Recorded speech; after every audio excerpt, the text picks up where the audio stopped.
दोस्तों नमस्कार। आज का यह पॉडकास्ट बहुत विशेष है। इस पॉडकास्ट को रिकॉर्ड करने में हमारी टीम ने जी तोड़ मेहनत की है और आज के हमारे जो मेहमान हैं उन मेहमान से आपको डेफिनेटली बहुत कुछ सीखने को मिलने वाला है। इस पॉडकास्ट को अंत तक सुनिएगा। इसमें बहुत ऐसी कुछ विशेष बातें हैं जिनको सुन करके डेफिनेटली मुझे यकीन है आपको अपने नेटवर्क मार्केटिंग के करियर में बहुत कुछ सीखने को, बहुत कुछ एक्सपीरियंस करने को आपको मिलने वाला है। इस पॉडकास्ट को अपने सभी टीम मेंबर्स को जरूर भेजें। धन्यवाद। दोस्तों नमस्कार। महाभारत में एक बहुत ही स्ट्रॉन्ग कैरेक्टर रहा है जिनका नाम था देवव्रत। जी हाँ, जिनको हम जानते हैं गंगापुत्र भीष्म के नाम से। दोस्तों, कुछ ऐसी शख्सियत के मालिक आज हमारे बीच में हैं जो आज के हमारे इस पॉडकास्ट के मेहमान हैं, जिनका नाम है mister Bhishma Chauhan sir. Bhishma sir, आपका बहुत बहुत स्वागत है। सबसे पहले तो सर मैं आपका धन्यवाद अदा करना चाहूँगा कि आपने इतने बिजी शेड्यूल के बावजूद मुझे थोड़ा सा अपना टाइम दिया। भीष्म सर, जितना मैं जानता हूँ आपको, आप AWPL के साथ में उस दिन से जिस दिन से इस AWPL की फाउंडेशन रखी गई थी।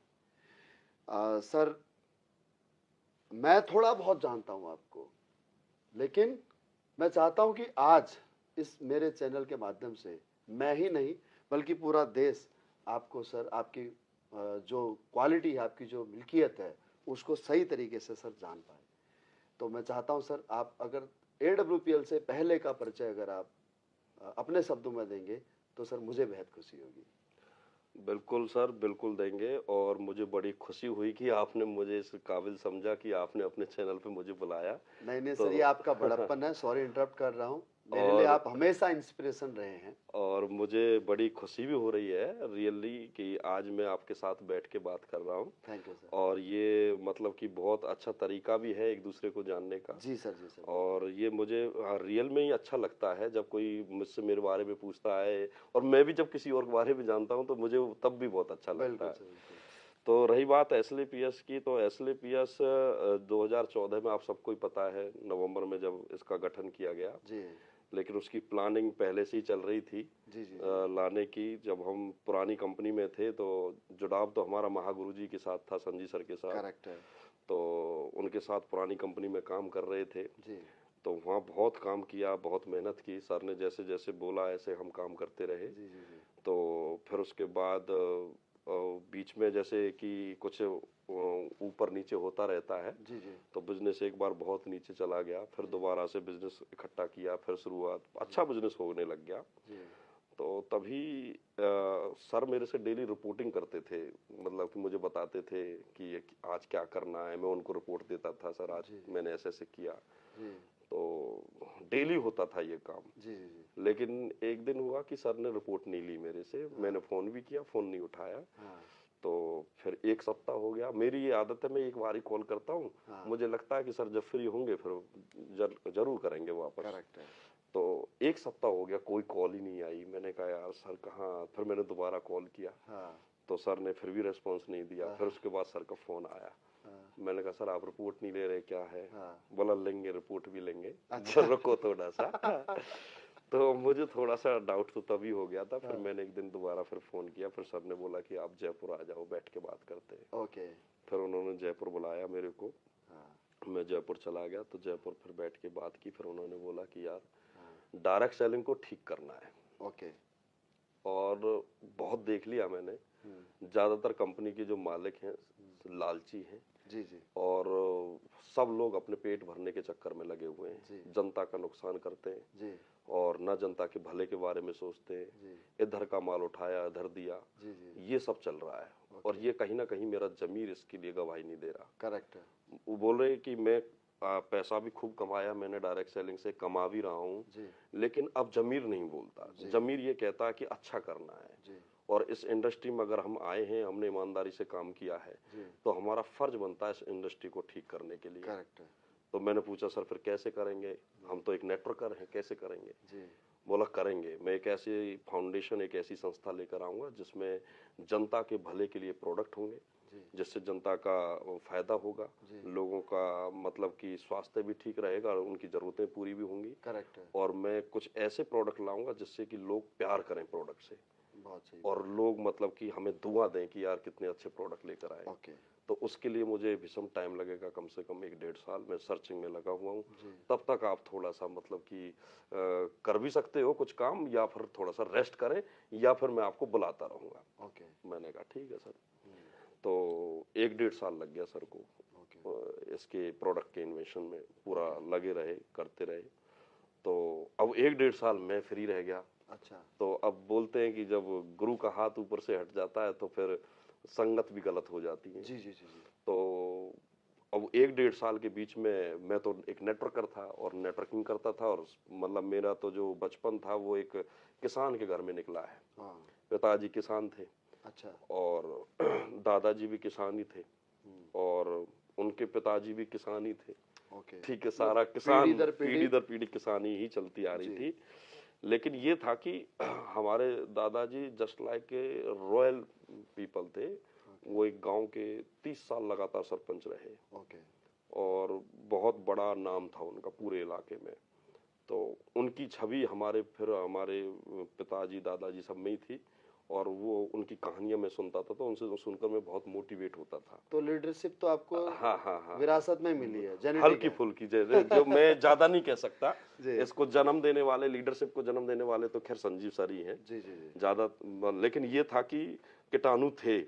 जी जी जी। आप हाँ। अगर मैं ये कहूँ तो अतिशयोक्ति नहीं होगी कि भाई हनुमान के जैसा बल तो आपके अंदर पहले से ही था, और संजीव सर ने वो आपके जामवंत का रोल अदा किया है कि आपकी जो पावर है उसको आपको संजीव सर की मैं बात करूं तो संजीव सर ना, अगर इस इंटरव्यू कोई सुनेगा तो हो सकता है वो कहेंगे कि यार बड़े बोल बोल रहे हैं, लेकिन मैं ये कहूंगा कि संजीव सर को मैं श्री राम की सी संज्ञा दूंगा। बिल्कुल सही बात है।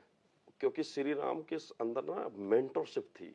यस। बहुत अच्छी मेंटरशिप थी। बिल्कुल बिल्कुल। मतलब कि देखो, घर से बाहर निकाल दिया श्री राम जी को। जी जी। घर से बाहर निकाल दिया, अपने भाई को और अपनी पत्नी को लेके बिना किसी असले के हथियार के जंगल में घूम रहे हैं। यस। कोई मतलब कि सेना नहीं, कुछ नहीं, तीनों घूम रहे हैं। जी। और फिर छोटी सी कोई मुसीबत आई तो उसका दोनों भाइयों ने मिलकर सामना किया। और जब पता था कि मुसीबत किससे आई है, मतलब कि पंगा किससे लेने जा रहे हैं, तो पता चला कि एक राजा है बहुत बड़ा, और वो भी इतना शक्तिशाली है, पावरफुल है, ब्रह्मांड में उसका नाम है। तो उससे लड़ने के लिए एक सेना की जरूरत पड़ेगी। तो जंगल के अंदर वानरों की सेना ही बना दी। करेक्ट। मतलब वहां के जंगल के जो वानरों के राजा थे, वहां ऐसी मेंटरशिप दिखाई अपनी की मतलब पूरी वानर सेना उनके साथ हो गई। ठीक है, लोग उनके लिए मरने कटने के लिए तैयार हो गए। बिल्कुल। ठीक है, वो मेंटरशिप उनके अंदर थी। इमोशनल बहुत ज्यादा थे। हनुमान जी जब उनके लिए काम करके लेकर आए तो उनके लिए इतने इमोशनल हो गए, यार भाई तू मेरा छोटा भाई है एक तरीके से, यस और नो। सुग्रीव के साथ इमोशनल हो गए। ठीक है, सबके साथ इमोशनल, और फिर उनके लिए मतलब कि जो वादा किया तो वो वादा निभाया भी। ठीक है, तो वो मेंटरशिप थी उनके अंदर बहुत गजब की। वही मेंटरशिप मैं देखता हूँ संजीव सर के अंदर। जी जी जी। सर, जब मैंने संजीव सर को जामवंत की संज्ञा दी ना, और उसके बाद में तुरंत ही आपने जब भगवान श्री राम से उनकी जो है कि तुलना की जी, तो मैंने बिल्कुल उसी समय पर अपने आप को करेक्ट किया सर जी, कि सर मैं लीडरशिप निखारने की कितनी कला है। जी, जी, ये आपके बताते बताते ही सर मेरे दिमाग में विचार आया जी, कि उन्होंने हनुमान को, जामवंत ने तो सिर्फ उनको जगाया, लेकिन एक्चुअली हनुमान के ऊपर उन्होंने कितना भरोसा किया कि भाई आप जाओ और सीता का पता लगाओ। लीडरशिप निखारने का जो काम था वो उनको कितना भरोसा था कि भाई जाओ और संजीवनी बूटी लेकर के आओ। मतलब अपने लीडर पे भरोसा कर, अपने कोर पे भरोसा करना, वो 100%। इमोशन की आपने बात, हनुमान को अपने भाई तुम मम प्रिय भरत ही सम भाई, ये रामायण में जो है कि आती है लाइन है ना। तो सर वाकई में मैं आपकी बात से 100%, और जो भी उनको जानते हैं संजीव सर को बिल्कुल। तो सर आपने आज मेरे को जो बात बताई है ये हल्का फुल्का मेरे को थोड़ा बहुत मतलब आइडिया था कि इस प्रकार से AWPL का गठन हुआ था। लेकिन सर ने 1.5 साल AWPL लाने से पहले जो रिसर्च किया है, जो ये कहूँ कि ध्यान में चले गए, है ना, खोज में चले गए, खोज में चले गए, वो आज आपके माध्यम से रियली पता सर बिना पैसे कमाए, जबकि उस टाइम पर सर के ऊपर उनकी गाड़ी की EMI का भार था जी, उनके फ्लैट की EMI का भार था जी, और तकरीबन महीने की 1.5 लाख रुपए का मतलब कि उनके ऊपर प्रेशर था, एक्सपेंसेस थे ही थे। ठीक है। और उस बीच में भी मतलब कि जबकि उनकी इनकम 5-6 लाख रुपए 8 लाख रुपए के तकरीबन पुरानी कंपनी से इनकम थी, जी। लेकिन उसको छोड़ देना, छोड़कर फिर इन्वेंशन, देखो उन्होंने गद्दारी नहीं की कभी भी कंपनी के साथ। जब उस कंपनी में काम कर रहे थे तो उसी कंपनी में उसी के रह के काम किया, जब दूसरा डिसीजन लिया तो उस कंपनी को पहले छोड़ा फिर डिसीजन लिया, करेक्ट, ठीक है। ये नाव पे पाँव नहीं रखा, दो नाव पे पाँव उनको भी इल्यूजन में नहीं रखा और उनका आज भी वो सम्मान करते पुरानी, मैंने कभी भी उनको पुरानी कंपनी के बारे में कोई बुराई करते हुए नहीं देखा किसी भी प्रकार की। वो कहते सब ठीक है यार, दुनिया में सब चीज, लेकिन हमें ठीक करना है, हमें इंडस्ट्री को ठीक करना है। तो आए और उन्होंने फिर 2014 में मेरे पास फोन आया, विषम तैयारी हो चुकी है, आ जाओ। तो मैं गया, फिर उन्होंने मुझे डायरी में पूरा प्लान बताया, ऐसे प्लान ये और वो, मीटिंग पे मीटिंग चलती रही, सारी चीजें चलती रही। तो शुरुआत बहुत अच्छे तरीके से हुई और बहुत मेहनत के साथ शुरुआत हुई और मैंने संजय सर की मेहनत ऐसी थी कि भाई आप बिलीव नहीं करोगे, इतनी मेहनत करते हुए उनको देखा, ना दिन देखते ना रात देखते और लगे रहे, बस बहुत अच्छे तरीके से लगे। उनसे सीख सीख कर फिर हमें भी ऐसा लगा कि यार सर जैसा ही बनना है, हमें भी इनकी तरह ही काम करना है। तो सर आज कुछ पुरानी बातें रिकॉल हो गई। अच्छा, हाँ हाँ हाँ। मैं सर जब आपसे पहली बार मिला था जी 2010 में पठानकोट, यस, तो मैं उस समय पर आर्मी में था और आप वहाँ पर ऑफिस संभालते थे।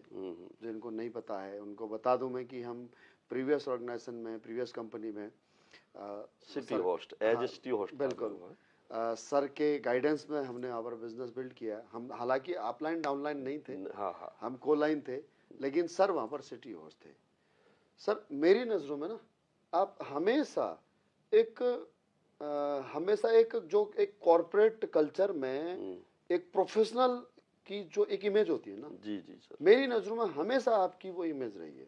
मैंने कभी भी एज ए नेटवर्क मार्केटिंग में जो सो कॉल्ड मोटिवेशनल लीडर होते हैं, जो ही हा करते रहते हैं, राइट, मतलब जो है कि वो कहते हैं कि थोता चना बाजेगा ना, है ना, तो ऐसा कैरेक्टर सर मैंने आप में कभी नहीं देखा।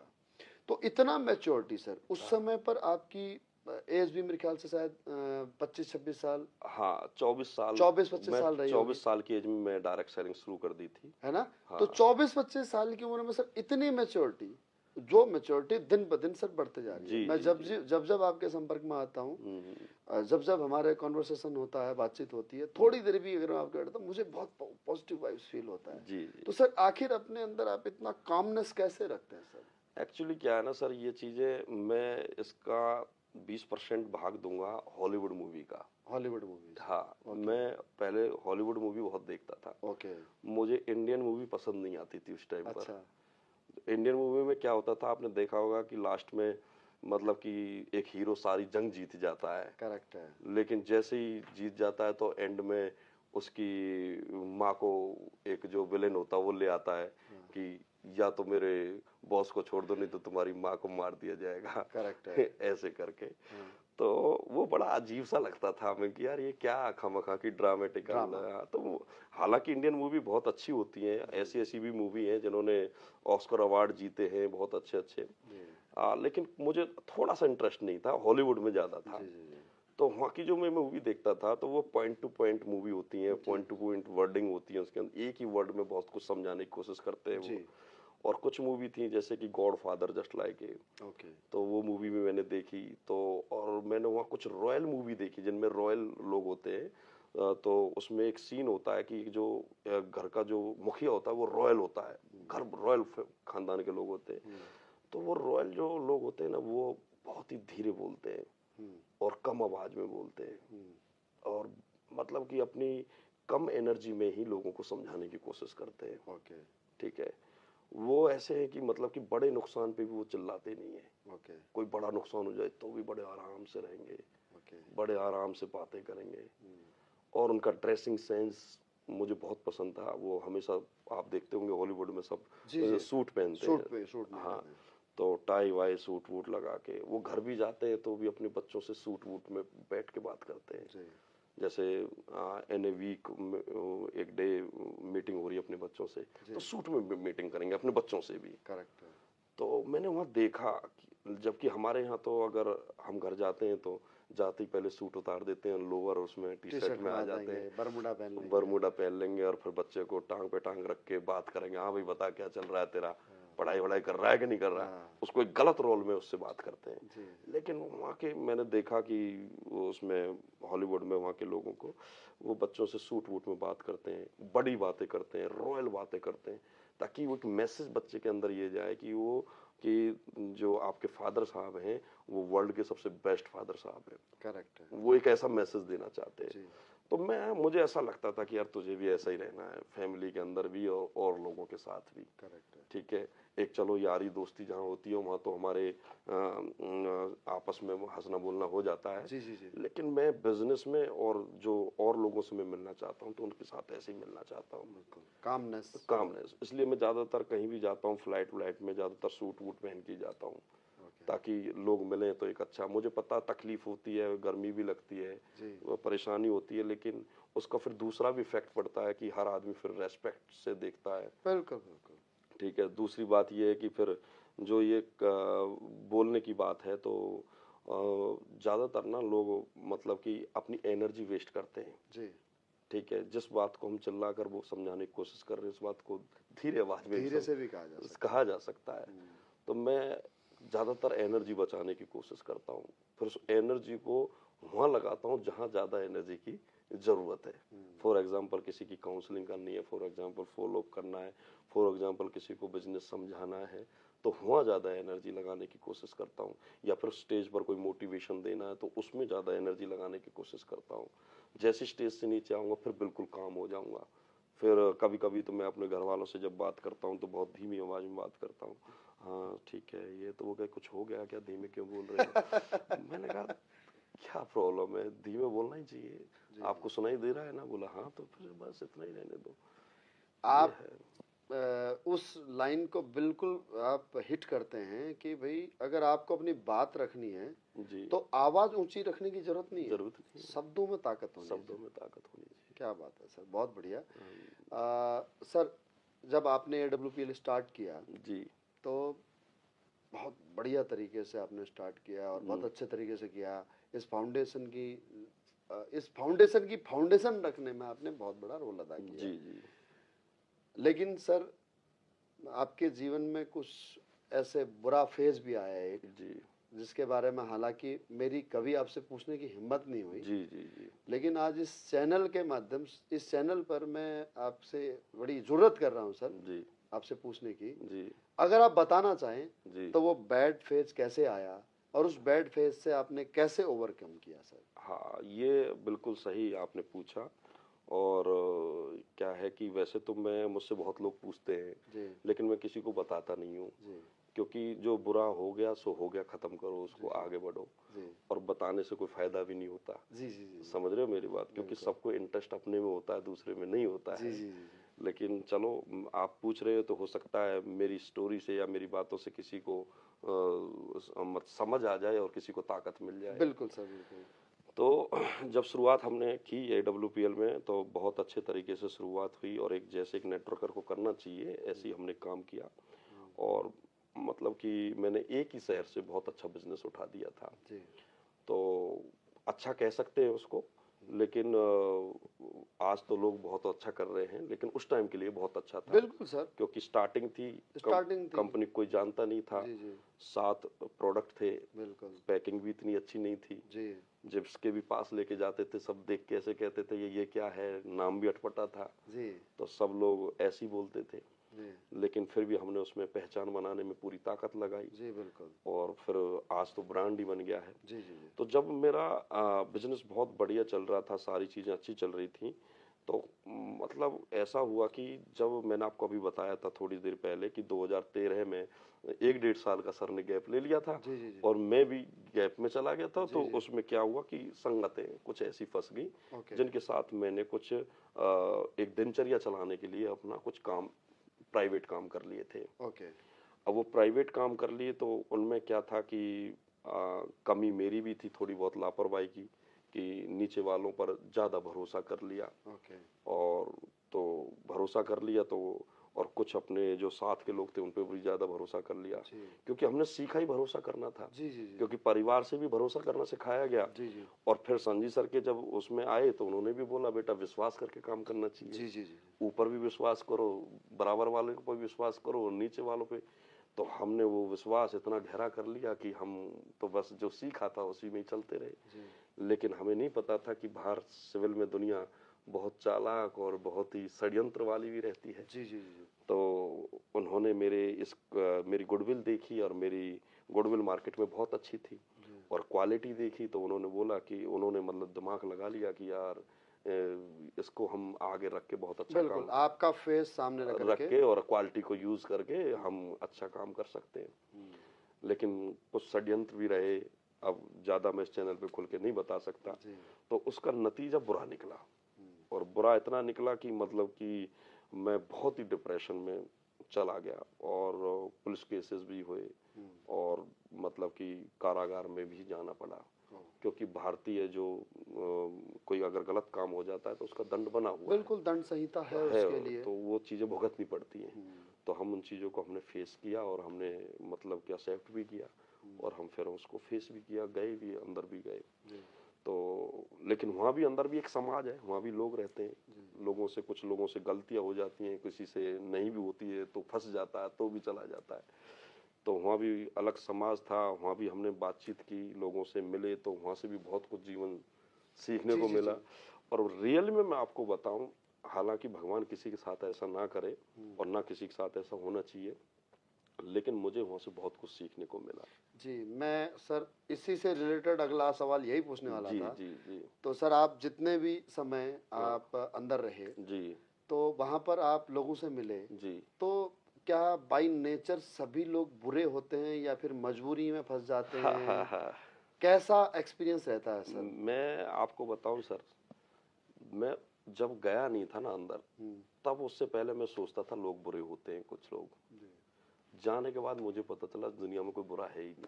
अच्छा, कोई बुरा नहीं है, रियली? सिंगल पर्सन इस धरती पर बुरा नहीं है। जो किसी क्राइम में एक्यूज हुआ है हाँ, और उसके बावजूद वो बुरा नहीं है। वो उस समय कुछ उसके साथ ऐसा हुआ होगा, परिस्थितियां ऐसी। परिस्थिति मजबूरी बनी हुई होंगी या विधि का विधान ऐसा हुआ है जिससे बुरा हो गया है। लेकिन मैंने वहां लोगों को पछताते हुए देखा है। ओके, मतलब रिग्रेट होता है लोगों को। हाँ, अगर कोई नहीं पछता रहा तो समझे कि भाई बुराई है। हाँ, करेक्ट है। ठीक है, लेकिन जब लोग पछता रहे हैं हाँ। और कह रहे हैं कि भाई साहब गलती हो गई, ऐसा करना नहीं चाहिए था, मेरे खून सवार हो गया था, मेरा ये हो गया था, और फिर वहाँ लोग अब फिर जीवन सही जी रहे। अगर वो बुरे ही होते तो वहाँ भी अंदर ऐसे ही करते रहते। ठीक है, लेकिन वहाँ भी एक समाज बना हुआ है। तो वहाँ हम लोगों के बीचों में रहे तो समझ में आया यार दुनिया बहुत छोटी भी है और दुनिया अच्छी भी है, कोई बुरा नहीं है। तो कैसा एक्सपीरियंस रहा सर, वहां से क्या लर्निंग आपको मिली? लर्निंग ली मैंने कि जब जीवन में बहुत खुशी आए तो ज्यादा खुश होने की जरूरत नहीं है, और जीवन में जब बहुत दुख आए तो ज्यादा दुख रहने की भी जरूरत नहीं है। सर आपके और मेरे विचार तो 100% मैच होते हैं। और मैं अब जैसे कि मान चलो मैं वहां गया तो दुख तो था ही ना, मतलब कि बहुत सारी घटनाएं घटी, अंदर गया, बहुत सारे प्रेशर झेले, सारी चीजें देखी, सब चीज देखा, अंदर से बाहर आए। तो अब क्या होता है कि मेरा कोई अब कुछ नुकसान कर देता है, पहले जब नुकसान कर देता था मेरा कोई तो मुझे बड़ा वो लगता था यार मेरा नुकसान कर दिया, इसको छोड़ूंगा नहीं, ये कर दूंगा वो कर दूंगा। अब कोई नुकसान कर भी देता है, कोई गलत बोल देता है, कुछ भी कर देता है, अब मुझे कुछ भी नहीं होता, मैं बहुत ही नॉर्मल रहता हूँ। मैं फिर उस दुख से उसको मैच कर लेता हूँ, मैंने कहा ये तो कुछ भी नहीं है जो तू झेल के आया है। समझ रहे हो, फिर मैं उससे उसको मैच कर लेता हूँ। अब इतना गहरा, मतलब मेरा पहले दिल छोटा सा था, अब इतना बड़ा दिल बना दिया है। रियली बताऊं, जिस दिन मेरे पास अब 100 करोड़ रुपए आएंगे भी तो भी मुझे कोई खुशी नहीं होगी, समझ रहे हो? नहीं भी आएंगे तो भी कोई दुख नहीं होगा, समझ रहे हो मेरी बात? मेरे पास दुनिया की अगर सबसे महंगी गाड़ी भी होगी तो मैं उस गाड़ी का एंजॉय नहीं लूंगा, बस मैसेज दूंगा कि बिजनेस से गाड़ी बनाई जा सकती है, बिजनेस से ये अचीव कर किया जा सकता है, लेकिन मैं इतना खुश नहीं होऊंगा क्योंकि मेरे लिए मतलब कि ये चीजें मेरे लिए कोई मायने नहीं रखती। मेरे लिए मायने रखती है आज के टाइम पे सिर्फ ओनली इंसानियत, ईमानदारी। सर मैं जानना तो आपसे बिजनेस के बारे में बहुत कुछ चाहता था जी। लेकिन चाहता हूँ और जरूर मैं जानूंगा, आपसे जी। पूछूंगा, लेकिन अब ये तो हमारा जो पॉडकास्ट है, बातचीत है, ये तो सर स्पेशलिटी की तरफ जा रहा है। हाँ, वो चला जाएगा। आप सवाल ही ऐसे कर रहे हो। अब बताओ, मेरे से तो कोई ऐसे सवाल करता है तो सर मैं ऐसे ही चला ही जाता हूँ। जी जी जी। अब इसमें पता नहीं मेरी ये कमी है या नहीं नहीं सर, वो है, बहुत मैं खूबी चला है। जाता हूँ। आपके माध्यम से सर मेरे जैसे लाखों लोगों को प्रेरणा मिलेगी, लाखों लोगों को जो है कि सर इस बैड फेज से बाहर निकलने को, ओवरकम होने का मौका मिलेगा। जी हाँ, एक बात और मैं कहना चाहूंगा आपसे, जब मेरा बुरा समय आया मैंने अपनी लीडरशिप वहां भी नहीं छोड़ी थी। जी। मतलब हर गलत जो सिचुएशन थी ना, मैंने लीडरशिप अपनी बरकरार रखी ओके और मैं खड़ा रहा ओके। और मैं अंदर रहा तो भी मैंने मैं यही दिन भर यही सोचता रहता था। सोचने का मतलब नेगेटिव नहीं, पॉजिटिव। मैं कि तू बाहर जाएगा और फिर डायरेक्ट सेलिंग करेगा, फिर नेटवर्कर बनेगा और फिर बड़ा लीडर बनेगा। इसे कहते हैं power of subconscious mind sir, जो आपने अभी बात कही ना कि मैं अपने आप से कहता था हाँ कि मैं एक दिन बाहर जाऊंगा, हाँ। मैं एक दिन दोबारा से नेटवर्क खड़ा करूंगा, मैं दोबारा नेटवर्क मार्केटिंग यस करूंगा, राइट? यस। तो ये है sir power of subconscious, power of subconscious mind. जितना मैं समझ पाया हूँ जी तो वो आपके क्या है कि इमोशन से खेलता है। जी। वो कहते हैं ना, मन को अपना गुलाम बना लो, नहीं तो ये आपको अपना गुलाम हाँ बना हाँ, लेगा, बिल्कुल बिल्कुल, है ना? बिल्कुल। तो आपने अपने मन को अपने कंट्रोल में रखा, यस सबकॉन्शियस माइंड को, अवचेतन मन को अपने कंट्रोल में रखा, बिल्कुल। और इसी वजह से आप सर इतने बैड फेज में आने की वजह से भी आप डिप्रेशन में जी नहीं आए, नहीं जितना मैं समझ पाया हूँ, यस है ना? यस। तो इसी प्रकार से सर ये स्पिरिचुअलिटी प्लस बिजनेस का सर बीच का मेरा एक सवाल है जी कि लाइफ में चाहे आपकी पर्सनल प्रॉब्लम की वजह से आप बैड फेज में जाओ या फिर डायरेक्ट सेलिंग में आप अपने काम की वजह से, टीम की वजह से या अपने लिए गए डिसीजन की वजह से आप बैड फेज में आओ, जी। तो अपने आप को शांत रखने का कोई सर मंत्र बता दो। आप सब मतलब यस यस। कनेक्टेड सवाल है हाँ हाँ। कि आप जब अंदर थे तो आप चुपचाप गुम होकर के अंदर बैठे रहते थे कि यार मेरे साथ में इतना बुरा क्यों हो गया, मैंने तो गलत किसी का किया नहीं, मुझे तो लोगों ने एक कॉन्स्पिरेसी के चलते मुझे फंसाया। तो आप चुपचाप गुमसुम बैठे रहते थे या फिर आप हंसते मुस्कुराते हुए लाइफ को एंजॉय करते थे? एक्चुअली क्या है कि सर मैं गया अंदर लेकिन मैं मॉरल डाउन नहीं किया। ओके। उसमें जैसे मैं अंदर गया तो मेरी ही एक गांव की एक लड़की थी, महिला सब इंस्पेक्टर, जी। जो किसी मुजरिम को छोड़ने आई थी। ओके। वो भी तो वो मुझे मिली तो उसने मुझे पहचान लिया। अरे अच्छा। विषम कैसे तू कैसे आ गया भाई भैया? मैंने कि आ गया, ऐसा हो गया। अरे भैया ये तो बहुत, मैं कि बुरा कहाँ हुआ, ये तो होता ही है सबके साथ, अगर गलत कुछ हो जाता है तो होता ही है। तो मैं उससे वहाँ हंस के बात कर रहा था। ओके। तो उसने कह रही तुझे तो कोई फर्क नहीं पड़ रहा, हाँ। तो तूने सच में ऐसा किया क्या? अब वो मुझे, मैं हंस रहा था तो वो सोचने लग गई कि हाँ। इसने किया ही होगा, ये ढीठ आदमी है, गलती करके और हंस हाँ रहा है। हाँ। तो मैंने बोला कि मेरी मुस्कुराहट और मेरी इस खुशी को ये मत समझो कि मैं जानबूझ के करके आया हूँ, मेरे से गलती हुई है, लेकिन उसके रोने से क्या फायदा है। मैं अंदर भी गया तो मेरा बिल्कुल भी कोई ऐसा नहीं था, क्योंकि इमेज पहले ही माइंड में बन गई थी, यार जाना तो है ही, ठीक है, तो उसको फिर क्यों मतलब कि वो करें। और मैं अंदर भी एक बेहतरीन लीडरशिप में रहा। अच्छा। गलत कामों में मैं नहीं पड़ा, वहाँ गलत भी काम होते हैं, गलत लोग भी होते हैं जो मतलब कि फिर भी अपनी गुंडागर्दी या कुछ ऐसा करते रहते हैं, लेकिन मैंने उनके साथ रिलेशन रखे, लेकिन अच्छे वाले रखे। ओके। ठीक है, कभी भी किसी के साथ गलत व्यवहार नहीं करना और हमेशा बढ़िया रहा, अच्छा खाना खाया। अच्छा। ठीक है, अपने हाथों से बना के खाया। अच्छा। हाँ। अरे वाह। और बड़ी एक्सरसाइज भी करता था। ओके। सुबह उठ के 4 बजे एक्सरसाइज, पूजा पाठ, सारी चीजें। अच्छा। और बहुत बहुत मतलब कि दिन इतने जल्द आराम से कटता था, बहुत बढ़िया। और फिर दिन में मतलब कि हंसना बोलना और चुटकुले, हंसी की बातें, ये सारी चीजें पूरा। और जो वहाँ अफसर थे, जो गार्ड थे, वो सबसे भी बहुत अच्छे मेल मिलाप करके रखता था। तो सारा मतलब कि बड़े आराम से टाइम कट गया, कोई किसी प्रकार को नहीं। और एक दिन भी मेरे आंखों से आंसू नहीं आया, एक सिंगल आंसू। ओके, तो एक तो सर मेरे को ये समझ में आया कि जब आप बैड फेज में हो तो आप अकेले मत रहो जी, है ना। हाँ, आप टीम लोगों के साथ रहो, लोगों के साथ रहो, कम्युनिकेटेड रहो, कनेक्टेड रहो, बिल्कुल। और जो आपके साथ में हुआ उसे एक्सेप्ट कर लो। यस, दूसरी बात ये समझ में आई आपसे, जी जी, चाहे आपसे इंटेंसली गलती हुई हो, हाँ या हाँ, अनजाने में गलती हुई, या बिल्कुल बिल्कुल, किसी ने आपको प्लॉट किया हो, जी, व्हाट्सोएवर जो भी हो गया उसे आप करेक्ट नहीं कर सकते, तो आप उसे एक्सेप्ट कर लो। ये बिल्कुल, बात जो आपके मुस्कुराहट वाली बात से समझ बिल्कुल में आई। बिल्कुल, लोगों के बीच में रहो तो इससे क्या होगा कि आपका ध्यान भटका रहेगा, आप जी, डिप्रेशन में नहीं जाओगे। बिल्कुल सर। तो ऐसे बहुत सारे लोग जो किसी नशे का सहारा कर लेते हैं हाँ हाँ हाँ, अपने उस डिप्रेशन से बाहर निकलने के बिल्कुल लिए, बिल्कुल, और या फिर एक बड़ा बुरा डिसीजन ले लेते हैं कि सुसाइड कर लेता हूँ, है ना। जी जी जी, तो अगर आपकी जिंदगी सही सलामत है तो आपने खोया ही क्या है, हाँ फिर हाँ, से वापस सब कुछ बनाया सब जा आ जाए। सकता है ना। देखो सर, पॉजिटिव जो थिंकिंग होती है ना, जी, सबसे बड़ा वेपन यही है बिल्कुल, इस दुनिया में सब कुछ अचीव करने के लिए। बिल्कुल। ठीक है, तो पावर मैं, ऑफ पॉजिटिव थिंकिंग। हाँ, तो मेरे पास क्या है, मैंने पॉजिटिव थिंकिंग अपनी वहाँ भी रखी, उससे पहले भी रखी और आज भी रखी हुई है। हाँ, सिचुएशन इतनी बिगड़ चुकी थी, उसको काबू करने में समय लगता है। जी जी जी, ठीक है, लेकिन जो भी समय लग रहा है अच्छा लग रहा है, सही लग रहा है, और समय के हिसाब से ही सारी चीजें होनी भी चाहिए। ठीक है, तो दूसरी बात जो आपने पूछ रहे थे कि सर आपने मतलब कि किसी ने आपको फंसाया तो आपको ये वो, फंसा कोई किसी को नहीं सकता। समझ रहे मेरी बात, ये सब चीजें बेकार की बात है। मैं किसी की गलती भी नहीं मानता, मैं अपनी गलती मान रहा हूँ। भैया लापरवाही तो थी ना, अगर लापरवाही नहीं होती तो क्यों गलतियां होती, यस और नो। तो ये चीजें हैं, तो मतलब कि सब कुछ मैं भूल चुका हूँ उन चीजों को, क्योंकि मैं पास्ट में ज्यादा जाना ही नहीं चाहता। और एक प्रेजेंट में रह के अब बिजनेस अच्छे तरीके से करना है, बढ़िया तरीके से करना है, नए नए लोगों से मिलने में मजा आता है, और डायरेक्ट सेलिंग के बारे में उनको बताने में, और वो फिर जब AWPL के बारे में जानते हैं, एक्साइटेड होते हैं, तो उनको जो एक्साइटेड चेहरा, जो फ्रेशर का नया नया जोश होता है, उसको देखकर मैं सबसे ज्यादा खुश होता हूँ। क्या बात, वो अच्छा लगता है मुझे।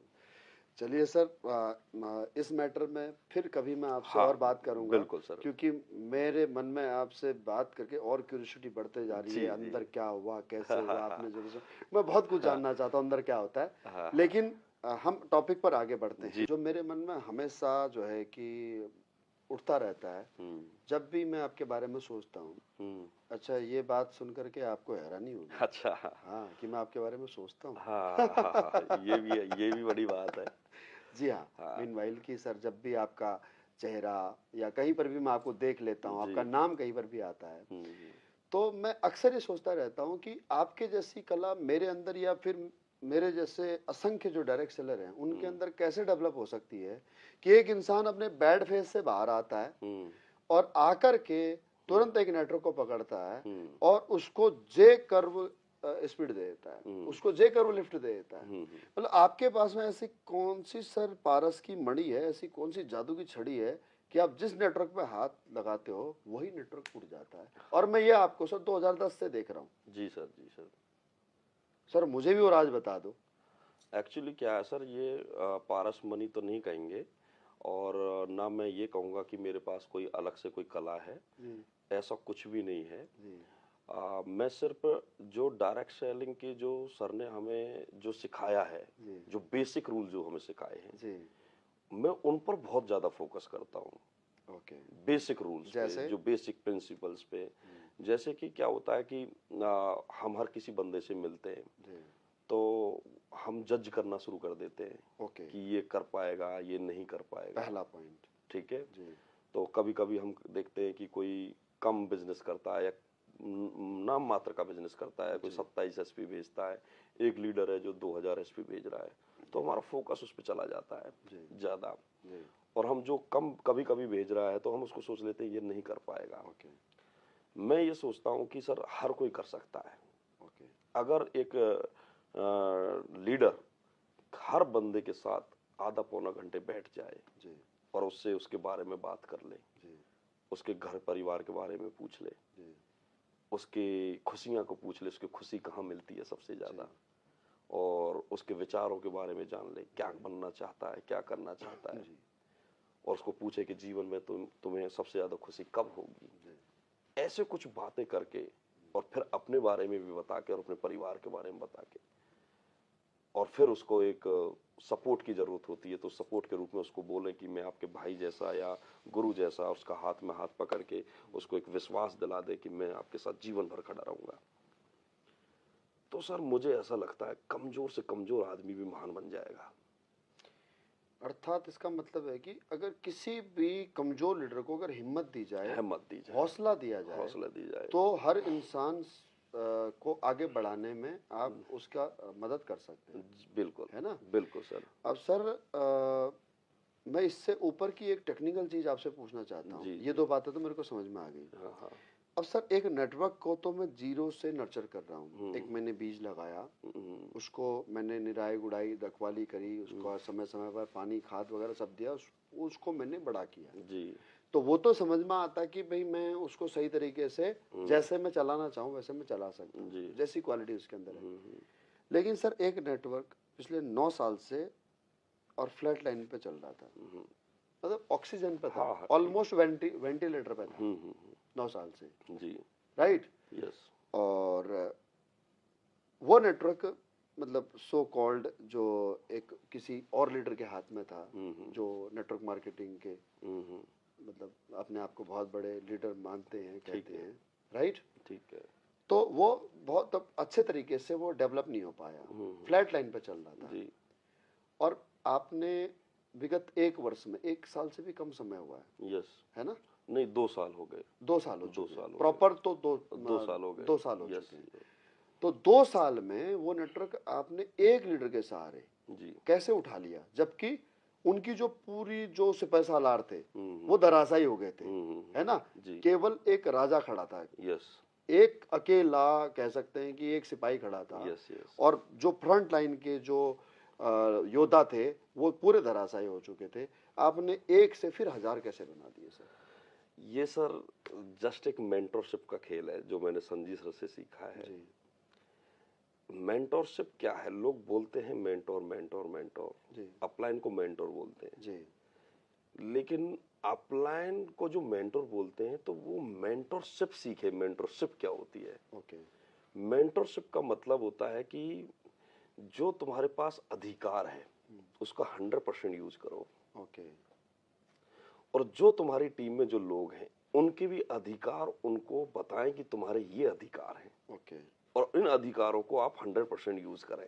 ओके तो सबके अंदर मेंटरशिप आ जाती है ओके और सब आप अपने बॉस बन जाते हैं ओके अपने बिजनेस के, ओके और वो फिर बिजनेस को ताकत के हिसाब से करते हैं। जैसे कि फॉर एग्जांपल एक एरिया है उसमें क्राइम बहुत है, दुनिया भर के अफसर आए लेकिन क्राइम खत्म ही नहीं हो रहा, लेकिन एक मेंटोर ऑफिसर आया और मेंटोर ऑफिसर ने बोला कि सभी थाने चौकियों से एसएचओ बुलाए और उनको बोला कि मेरी तरफ से आप आजाद हो, मैं आपको अधिकार दे रहा हूं ओके कि आपको जैसे भी करना है करो, मेरी तरफ से 100% छूट है। ओके और कभी भी ये मत सोचना कि सर बुरा मान जाएंगे या हमने सर के लिए ऐसा नहीं किया तो सर को तकलीफ होगी, या सर की हमने रेस्पेक्ट नहीं की तो सर ऐसे बोल जाएंगे, कहीं ऐसा ना हो सर हमें डांट ना दें, ये ना कर दें।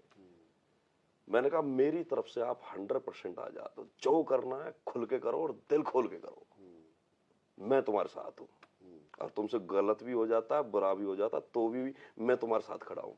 ओके ये मत सोचना कि गलत बुरा हो जाएगा, जितना बुरा हो जाएगा तो भी मेरे पास भाग के आ जाना, मेरे को बता देना सर ये गलत हो गया ये बुरा हो गया, कहीं फंसते हो तो भी मुझे बता देना, ठीक है? और मैं तुम्हारे साथ बुरे में भी साथ हूँ। ये मत सोचना कि सर सिर्फ अच्छे के लिए आए, बुरे में भी मैं साथ हूँ। कोई घर परिवार वाला साथ दे ना दे पर मैं साथ जरूर दूंगा, बस ये भरोसा दिया और उनको उनके अधिकार बताए कि तुम्हारे ये अधिकार है, और उनको बताया कि अपलाइन से डरना नहीं होता, अपलाइन कोई बॉस नहीं है, अपलाइन सिर्फ एक सपोर्ट करने वाला होता है। और मुझे मेरी सपोर्ट आप हर तरीके से ले सकते हैं। और दूसरी बात, मैंने उनके जो फ्रेशर लोग थे उनसे मिलने में कभी शर्म नहीं की। मैंने ये नहीं देखा कि भाई मैं एक सीनियर लीडर के नाते पे मैं यहाँ आया हूँ तो मैं ऐसे नहीं मिल सकता। मैंने हर फ्रेश, मैंने बोला आप जितने भी लोग लाते हो सबसे मिलवाओ मेरे से, जितनी मीटिंग हो सकती है मेरे से मिलवाओ, चाहे कोई भी है कैसा भी है मिलवाओ। अब एक गरीब आदमी बेचारा आता है, डायरेक्ट सेलिंग में बिजनेस करना चाहता है, लेकिन एक जिस बड़े लीडर से प्रभावित है उसके पास तक पहुंच नहीं पाता। लेकिन बड़ा लीडर उसके पास पहुंच जाए और उसके हाथ पे हाथ रख के कह दे कि मैं बहन आपके साथ हूँ, मैं भाई आपके साथ हूँ, अम्मा मैं आपके साथ हूँ, आपके साथ पूरे सहयोग के साथ आपके साथ काम करूंगा। बस इतना सा भरोसा ही तो चाहिए लोगों को, और क्या चाहिए। बस फिर उनके साथ लगे रहो ईमानदारी के साथ, तो बिजनेस तो होगा, 100% होगा, कोई रोक ही नहीं सकता उसको। संजीव सर की बात याद आ रही है, आपके मतलब झलक दिख रही है सर जी आप में। जी सर हमेशा कहते हैं कि किसी काम को करने के लिए छाती चाहे चौड़ी हो या ना हो, हाँ, लेकिन पीठ मजबूत होनी चाहिए। पीठ मजबूत हो, और वो पीठ मजबूत आप अगर देते हैं, हौसला देते हैं हाँ, एज ए अपलाइन, जी तो वो कर जाता है बंदा। आपने वो करके दिखाया है ना। जी। तो सैल्यूट है सर आपको, आपने इतना बड़ा जो है कि एग्जाम्पल हमारे लिए बनाया है। और इसमें एक चीज और है जो मैं बताना चाहूंगा। जी सबसे मेन पॉइंट जो है, जी अगर किसी को अपने अधिकार याद आ जाए और पता चल जाए कि मैं ये कर सकता हूं, यानी कि ताकत महसूस हो जाए अपने अंदर, तो वो बंदा एक्टिव हो जाता है और बहुत अच्छा काम करता है। लेकिन अगर किसी की ताकत को निकालने की बजाय दबा दिया जाए, समझ रहे हो मेरी बात, कर सकता है वो बढ़िया, लेकिन किसी कारण दबा हुआ है, तो वो चलता रहेगा लेकिन बढ़ेगा नहीं आगे। तो मैं तो हमेशा सबको ये कहना चाहूंगा कि हर बंदे के अंदर ताकत है, जज्बा है, जोश है, बस उसके जज्बा, ताकत, जोश को बाहर निकाल दो। बिल्कुल सही बात है। बहुत कुछ सर आपकी इन बातों में से छुपा हुआ है। इस आपके इस पॉडकास्ट को ना सर, केवल नेटवर्कर ही नहीं जी, कोई भी अगर किसी संस्था में काम करने वाला, किसी फोर्स में काम करने वाला व्यक्ति अगर आपको सुन लेगा और वो समझ जाएगा कि यार मेरा अधिकार क्या है, मेरी ताकत क्या है। हाँ, सिंघम फिल्म नजर मेरे को सर याद आ रही है, सिंघम Yes. फिल्म का क्लाइमेक्स सीन याद आ रहा है आपकी इन बातों से। Yes yes yes. कि जब वो आईजी कहता है, आईजी कहाँ है, आईजी को तो शुगर है, वो तो इतना सो गया। अधिकार, अधिकार। Correct sir. एक और बात, सिस्टम कैसे डेवलप किया जाए? सिस्टम डेवलप करने के लिए मैं यही कहूंगा कि सबसे पहले तो हमें अपने आप को सिस्टम में डालना पड़ता है। सिस्टम की जो गाइडलाइन है उन सब को समझना चाहिए, सीखना चाहिए। और सिस्टम को सीखने के लिए देश में जितने भी सिस्टम चल रहे हैं उनसे सीखें लोग। कि भाई देश कैसे चलता है, जी राज्य कैसे चलते हैं, शहर कैसे चलते हैं, एक गांव कैसे चलता है। तो ऊपर से लेके नीचे तक सब चीजों को सीखना चाहिए। एक सिस्टम को चलाने के लिए एक बड़े अधिकारी को नियुक्त किया जाता है, डीएम जैसे अधिकारी को। तो आप देखो ना, वो डीएम की फिर क्वालिफिकेशन क्या है, कितनी मेहनत करके टेस्ट क्लियर करके और इंटरव्यू करके और फिर जाके कई सालों में जाके उसके टेस्ट क्लियर होते हैं, तब जाके वो एक डीएम बनता है। फिर वो सिस्टम को मेंटेन करता है। तो सिस्टम को मेंटेन करने के लिए आप सिस्टम के को पहले अनुसरण करें और सिस्टम के डीएम बने खुद। जैसे वो डीएम है ऐसे आप भी सिस्टम के डीएम बने। रेस्पॉन्सिबिलिटी, फुल ईमानदारी। और जब आपके चेहरे में, आपके क्रियाकलापों में जब वो ईमानदारी दिखेगी और सिस्टम का अनुसरण दिखेगा, तो नीचे वाले लोग अपने आप सिस्टम के अनुसार ढलने शुरू हो जाते हैं। पहले खुद को सिस्टम में डालो, खुद को पहले सिस्टम का हिस्सा मानो, जिम्मेदारी, हिस्सा नहीं, हाँ, जिम्मेदारी मानो कि अगर मैं सिस्टम में हूँ, यस, तो पूरा जो है, जो मेरा टेरिटरी है, हाँ, जो मेरा जिम्मेदारी का एरिया है, यस यस, या यूं कहें कि जो मेरी टीम है, हाँ, वो सब मेरा अनुसरण करेगी। इसीलिए शायद नेटवर्क मार्केटिंग में कहा जाता है कि जो टीम है, हाँ, वो कानों से नहीं सुनती, आंखों से सुनती है। आंखों से, है ना? बिल्कुल सर, देखती है। अब मैं देखता हूँ जैसे हमारे सिस्टम में मेन एक एफएसएस फॉर्म होता है जी, तो लोग दुनिया भर की वीडियो डालते हैं, अपनी टेस्टिमनी की वीडियो डालते हैं, किसी बंदे को ज्वाइन करा लेते हैं, लीडर को ज्वाइन करा लेते हैं, तो उसकी भी वीडियो डालते हैं कि ये लीडर आया, फलाना आया, प्रोडक्ट की डालते हैं, लेकिन सिस्टम का जो एफएसएस फॉर्म है उसकी कोई वीडियो नहीं डालता। बहुत कम लोग हैं। करेक्ट है। जबकि उसके फोटो जिसमें उसमें कैटलॉग मिलती है, उस कैटलॉग में सारे महान जितने भी लीडर्स हैं जो सक्सेसफुल है उनकी कहानियां हैं। अगर बंदा उसको पढ़ ले तो वैसे ही मोटिवेट हो जाए। ठीक है, तो उस पर जब लोगों का ध्यान ही नहीं जाएगा तो लोग मतलब कि सिस्टम को कैसे अनुसरण करेंगे। मैं देखता हूँ लोगों के बैग में लैपटॉप मिलेगा लेकिन वो एफएसएस बुक नहीं मिलेगी। ठीक है, तो वो जरूरी है, वो सबसे बेसिक टूल है। वो बेसिक टूल है। और दुनिया में कितने भी अच्छी टेक्निक आ जाए, लैपटॉप आ जाए, कुछ भी आ जाए, लेकिन सर जो बेसिक टूल है ना, अपना एफएसएस फॉर्म, कैटलॉग और वो पेन और डायरी, इससे अच्छी डायरेक्ट सेलिंग कहीं है ही नहीं।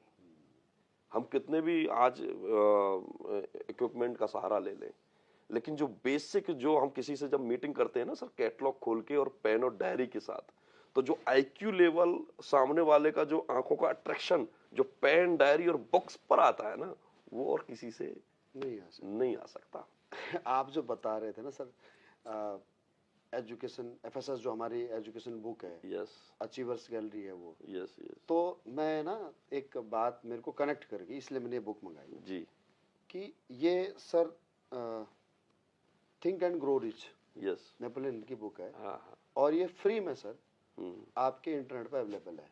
हाँ, लेकिन सर से पढ़ता कोई नहीं बुक में, हाँ हाँ, जब तक ये हार्ड कॉपी नहीं हार्ड कॉपी नहीं आती है ना। यस, इसी प्रकार से आपको AWPL का प्लान प्रेजेंटेशन यस, आपको इंटरनेट पर मिल जाएगा। मिल जाएगा। नहीं पढ़ेगा कौन? पढ़ेगा। कितनी किताबें सर आपके इंटरनेट अवेलेबल हैं, जी, है ना। बंदा परचेस करेगा, अपने हाथों में होगा, अगर 2 पेज भी रोज के पढ़ेगा। सर पढ़ेगा। मेरी पढ़ने की आदत चली गई बड़े लंबे समय हाँ से, हाँ, लेकिन मैं 2 पेज 3 पेज 4 पेज पढ़ने का हैबिट डाल रहा हूँ। ये मेडिटेशन भी है सर। यस, अगर हम बुक पढ़ने में अगर आदत बढ़ गई तो ये मेडिटेशन भी है ना। यस, इसी प्रकार से मैं आपके जो कहे गए शब्द हैं उन्हीं के माध्यम से सर मैं सभी हमारे डायरेक्ट सेलर को मैसेज देना चाहूंगा, ये बेसिक टूल है। यस, और इसे इंटरनेट पे ना पढ़िए, आप इसे हार्ड फॉर्म में पढ़िए, हार्ड फॉर्म में पढ़िए, है ना। यस, बहुत बढ़िया सर, आज आपसे बहुत कुछ सर सीखने और समझने को मौका मिला। सर मैं इस बातचीत को कंटिन्यू करते रहना चाहूंगा। यस, फिलहाल मैं आपसे सर आज इस वादे के साथ मैं आपसे विदा लेना चाहूंगा कि मैं दोबारा जब आपको अपने चैनल पर बुलाऊं तो सर आप प्लीज, हाथ जोड़ के विनती है सर, मुझे जरूर टाइम दीजिएगा। अरे सर बिल्कुल पक्का, मुझे आपसे बहुत कुछ सीखना है जी सर, और अपनी ऑडियंस को आपके माध्यम से सर बहुत कुछ सिखाना है। यस। चलो ये बहुत अच्छा रहेगा कि मैं ये बातें किसी के काम आएंगी, ये मुझे भी अच्छा लगेगा। बाकी किसी के काम आए ना है सर, लेकिन मेरे काम जरूर आने वाले। और ये अच्छा ही है सर। देखो क्या होता है कि ये भगवान की कृपा होती है कि अगर हमारी बातों से किसी की लाइफ बन जाए तो ये बहुत अच्छी बात है। और इसीलिए जिन बातों को मैं बोल रहा हूँ सर, जिनको मैं करके बोल रहा हूँ, और आगे भी मैं भी सीखता हूँ आप जैसे लोगों से। आप और भी बहुत सारे हमारी इंडस्ट्री में महान लोग हैं जिन्होंने बहुत मेहनत करके आगे बढ़े हैं, तो उनकी क्रियाकलापों से भी मैं बहुत सीखता हूँ। और मैं जो बुक की बात कर रहे थे कि सर ये बुक मैं बुक बहुत पढ़ने का मेरे को बहुत शौक है। मैं अपनी मॉर्निंग की शुरुआत बुक पढ़ने से ही करता हूँ। अरे वाह। सुबह सुबह जब मैं उठता हूँ तो गर्म पानी पीता हूँ, तो साथ में बुक पढ़ता हूँ। मैं फोन को बिल्कुल हाथ में नहीं लगाता, फोन को मैं साइड में रख देता हूँ। सुबह मैं पहले 15 पेज पढ़ता हूँ। 15 पेज पढ़ने के बाद फिर मैं जब फोन को हाथ में लेता हूँ, तो मैं सबसे ये कहना चाहूंगा कि अपनी लाइफ में अच्छी अच्छी बुक लेकर आए और उनको 15 पेज पढ़े।